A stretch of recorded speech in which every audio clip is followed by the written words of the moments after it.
السلام علیکم ناظرین، جہانزیب عباسی ایک نئے یوٹیوب پروگرام کے ساتھ حاضر ہے۔ ناظرین، آج ہم دو موضوعات کے اوپر گفتگو کریں گے۔ ایک آج سپریم کورٹ آف پاکستان کے سینئر جج اور پاکستان کی عدالتی تاریخ میں ایک دبنگ جج سمجھے جانے والے جسٹس مقبول باقر ریٹائر ہو گئے ہیں۔ انہوں نے اپنی ریٹائرمنٹ کے موقع کے اوپر ایک خطاب کیا اور اس خطاب میں کچھ بہت ہی بامعنی باتیں کی انہوں نے، اور خاص طور کے اوپر پاکستان کا جو نظام عدل ہے اس میں جس طرح سے مداخلت ہوتی ہے اس کے اوپر بڑا کھل کے بات کی۔ اور اس کے علاوہ انہوں نے جو بینچ کمپوزیشن ہے اس کے اوپر بھی بہت کھل کے بات کی۔ اور دوسرا موضوع ہے ہمارا جو ڈپٹی اسپیکر قومی اسمبلی کی رولنگ ہے اس کے خلاف اسکت نوٹس کیس کی آج بھی سماعت ہوئی، تو اس کا بھی احوال آپ کو بتائیں گے، چند پوائنٹس آپ سے شیئر کریں گے کہ وہ معاملہ کس طرف جاتا ہوا دکھائی دے رہا ہے۔ تو پہلے جسٹس مقبول باقر جو کہ ایک دبنگ جج، اور شاید پاکستان کی عدالتی تاریخ میں ایسے جج بہت کم آئے ہیں، تو ان کے بارے میں آپ کو بتاتے ہیں کہ انہوں نے آج فل کورٹ ریفرنس تھا ان کے اعزاز میں، اور انہوں نے الوداعی جو اسپیچ کی، جو خطاب کیا، اس میں انہوں نے کیا کہا۔ جسٹس مقبول باقر نے اپنے خطاب میں یہ کہا ہے کہ کسی جج کے فیصلے اور اس کی میعاد طاقتور حلقوں کی خوشنودی سے مشروط ہونا تباہ کن ہے۔ یہ بہت ہی اہم بات جسٹس مقبول باقر نے کی ہے، یعنی وہ یہاں پہ یہ کہہ رہے ہیں کہ طاقتور حلقوں کی خوشنودی کے لیے کسی جج کا فیصلے کرنا یہ جوڈیشری کے لیے، عدلیہ کے لیے تباہ کن ہے۔ تو یہ ایک بہت ہی سگنیفیکنٹ بات وہ کر رہے ہیں، اور یہاں پہ شاید وہ یہ اشارہ بھی دے رہے ہیں کہ جو طاقتور حلقوں کی خوشنودی سے مشروط جو فیصلے ہوتے ہیں اس سے جو ہے وہ یہ بہت بڑی تباہی پھیلاتے ہیں۔ جسٹس مقبول باقر اپنی اس اسپیچ میں انہوں نے یہ بھی کہا کہ جو حساس نوعیت کے مقدمات ہیں ان میں مخصوص جج صاحبان کو شامل نہ کرنا یہ عدلیہ کی آزادی اور وقار کے خلاف ہے۔ یہ اعلیٰ عدلیہ میں جو اہم کیسز ہیں اس میں سینئر جج صاحبان کو شامل نہ کرنا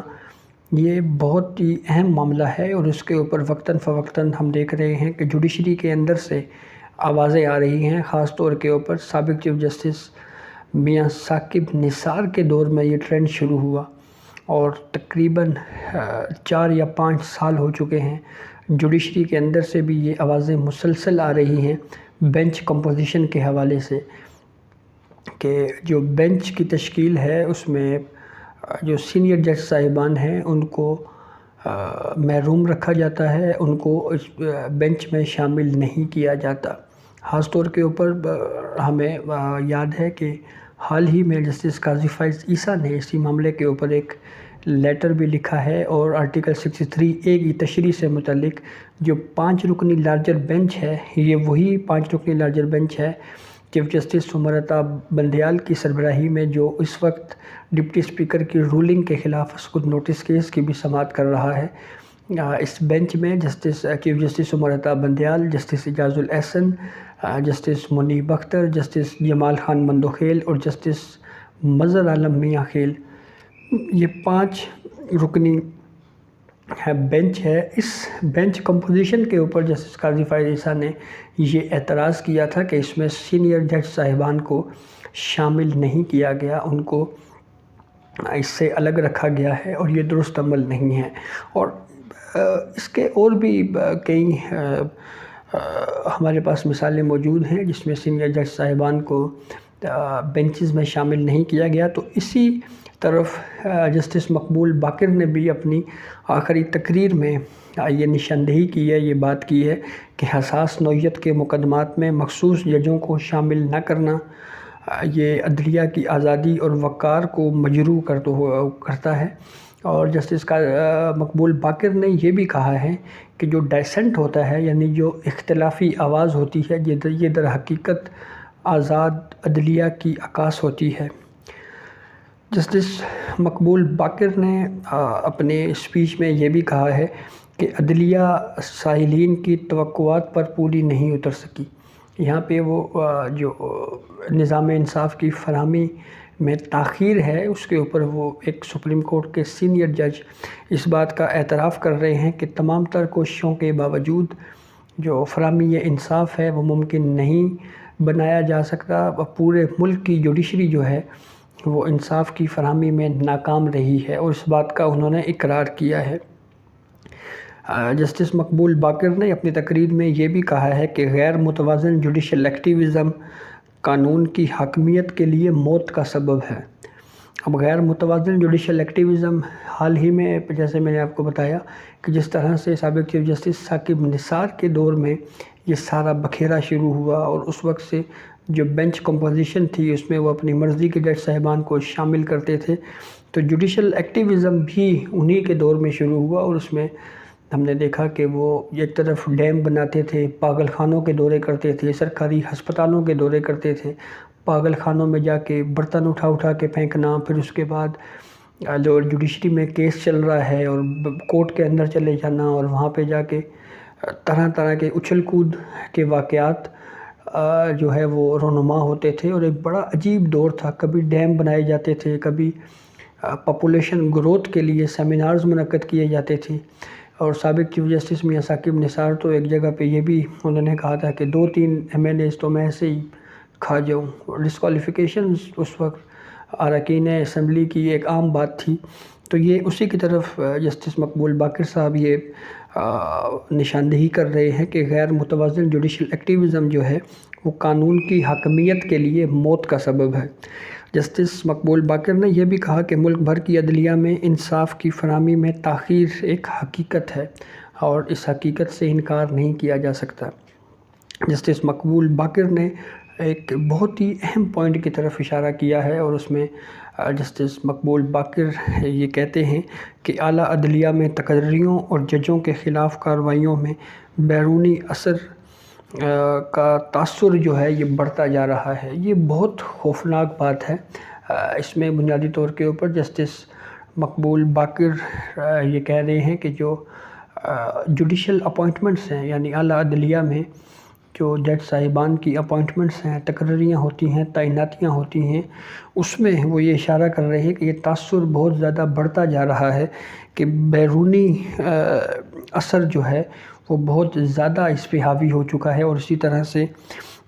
جو جج صاحبان کی کارروائیاں ہیں اس حوالے سے بھی بیرونی اثر جو ہے یہ نہیں ہونا چاہیے، اس سے نقصان ہو رہا ہے۔ اور حال ہی میں ہم نے دیکھا جسٹس قاضی فائز عیسیٰ کے خلاف جس طرح سے ریفرنس فائل ہوا اور پھر اس کے بعد جو کارروائی ہوئی، یہ جسٹس مقبول باقر کی یہ بات اس طرف بھی نشاندہی کرتی ہے کہ جو بیرونی پریشر ہے، بیرونی دباؤ ہے، وہ جوڈیشری کے اندر جو ہے وہ نہیں ہونا چاہیے۔ تو ایک تاریخ کے ایک بہت بڑے جج تھے جسٹس مقبول باقر، جن کے اوپر ایک قاتلانہ حملہ بھی ہوا 2007 میں جب پرویز مشرف نے ایمرجنسی نافذ کی، تو اس وقت بھی انہوں نے PCO کے تحت حلف اٹھانے سے انکار کیا۔ آج وہ ایک پروقار انداز میں ریٹائر ہو کر جو ہے وہ جا چکے ہیں۔ دوسرا جو ڈپٹی اسپیکر قومی اسمبلی کی حوالے سے جو سپریم کورٹ نے نوٹس لیا ہے، اس کے اوپر عدالتی کارروائی جو ہے آج بھی سپریم کورٹ میں ہوئی اور اس کیس میں پاکستان پیپلز پارٹی کے وکیل فاروق اشنائک نے سپریم کورٹ سے یہ استدعا کی کہ لارجر بینچ تشکیل دیا جائے، فل کورٹ بینچ بنایا جائے۔ تاہم سپریم کورٹ آف پاکستان نے اس کے اوپر یہ کہا کہ ہم اگر آپ کو ہم پہ اعتماد نہیں ہے تو ہم اٹھ کے چلے جاتے ہیں۔ تو اگر پاکستان پیپلز پارٹی کے وکیل کو اس 5 رکنی بینچ کے اوپر اعتراض نہیں تھا تو ان کو اعتراض اگر تھا تو ان کو وہیں پہ کہنا چاہیے تھا کہ ہمیں آبجیکشن ہے۔ بہرحال انہوں نے یہ کہا کہ ہاں جی مجھے تو آپ پہ اعتماد ہے، تو چیف جسٹس آف پاکستان نے یہ کہا کہ ہم ہوا میں فیصلہ نہیں کر سکتے، تمام فریقین کو سن کے فیصلہ کریں گے۔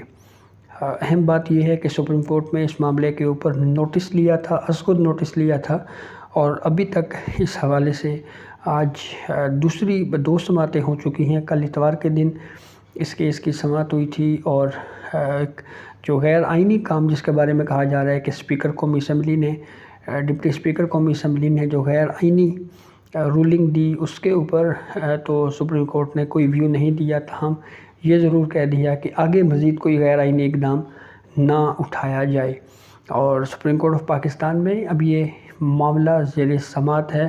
اور دیکھنا یہ ہے کہ یہ معاملہ کس طرف جاتا ہے۔ تاہم اس میں ایک اہم بات یہ بھی ہے کہ جو حزب اختلاف کی سیاسی جماعتیں ہیں، ان کا بھی جو کنڈکٹ ہے وہ ذرا پراسرار قسم کا ہے، خاص طور کے اوپر اتنی بڑی پولیٹیکل چینج ہوئی، اس کے اوپر کوئی مؤثر انداز میں نہ ہی حزب اختلاف کی سیاسی جماعتوں کی طرف سے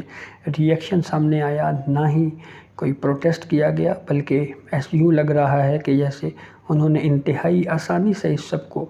تسلیم کر لیا۔ تو بہرحال اب دیکھنا یہ ہے کہ یہ معاملہ کس طرف جاتا ہے اور سپریم کورٹ آف پاکستان اس معاملے پہ کیا فیصلہ جاری کرتی ہے۔ کیا یہ کیس کل تک کنکلوڈ ہو سکتا ہے یا نہیں، یہ بھی کل ہی اس معاملے میں کلیئر ہوگا۔ تو یہ بہرحال اب تک کی اپڈیٹ تھی جس سے ہم نے آپ کو آگاہ کیا کہ سپریم کورٹ ڈپٹی اسپیکر قومی اسمبلی کی جو رولنگ ہے اس کی آئینی حیثیت کو جانچ رہی ہے۔ تو کل اس کیس کی دوبارہ سماعت ہوگی، تو اس حوالے سے جو بھی تفصیلات ہوئی ہم اس حوالے سے آپ کو آگاہ کریں گے۔ اس وقت تک اجازت دیجیے، اللہ حافظ۔